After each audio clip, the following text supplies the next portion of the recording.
SSLC പരീക്ഷയുടെ തീയതി പ്രഖ്യാപിച്ചിരുന്നില്ല. വളരെ നേരത്തെ തന്നെ പ്രഖ്യാപിച്ചിരുന്നതാണ്. പരീക്ഷാ ഫലവും അതിൻ്റെ തീയതി വളരെ നേരത്തെ തന്നെ പ്രഖ്യാപിച്ചിരുന്നു.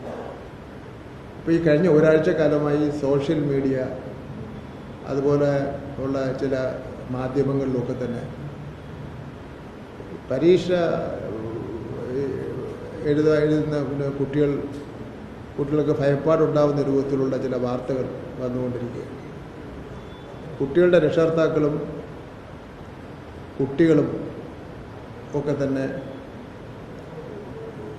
വിദ്യാഭ്യാസ വകുപ്പുമായിട്ടും മന്ത്രിയായിട്ടൊക്കെ തന്നെ ബന്ധപ്പെടുകയാണ്. ചിലവർ മെമ്മോറണ്ടം തന്നെ കൊണ്ടുവരികയാണ്. അപ്പം അവരുടെ ആശങ്ക എന്ന് വെച്ചാൽ പരീക്ഷ എഴുതാൻ പ്രയാസമായിരിക്കുമോ എന്നുള്ള ആശങ്കയാണ്. നമുക്കത് ആ പ്രയാസമാണെന്ന് പറയാൻ വേണ്ടി പറ്റില്ല. കഴിഞ്ഞ വർഷം SSLC പരീക്ഷ എങ്ങനെയാണോ നടത്തിയത് അതേ രീതിയിൽ ആയിരിക്കും ഈ പ്രാവശ്യത്തെ SSLC പരീക്ഷ നടക്കുന്നത്. ചില മാധ്യമങ്ങളിലൊക്കെ തന്നെ വരുന്ന വാർത്ത കണ്ടുകൊണ്ട് കുട്ടികളും രക്ഷകർത്താക്കളും ഉത്കണ്ഠപ്പെടേണ്ട ഒരു കാര്യവുമില്ല.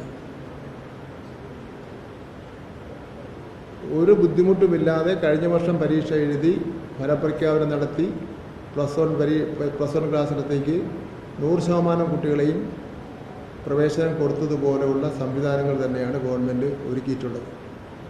അതുകൊണ്ട് SSLC പരീക്ഷയെ സംബന്ധിച്ചിടത്തോളം കുട്ടികൾക്കോ രക്ഷകർത്താക്കൾക്കോ ഇതിലൊരു ഉത്കണ്ഠപ്പെടേണ്ട കാര്യമില്ല.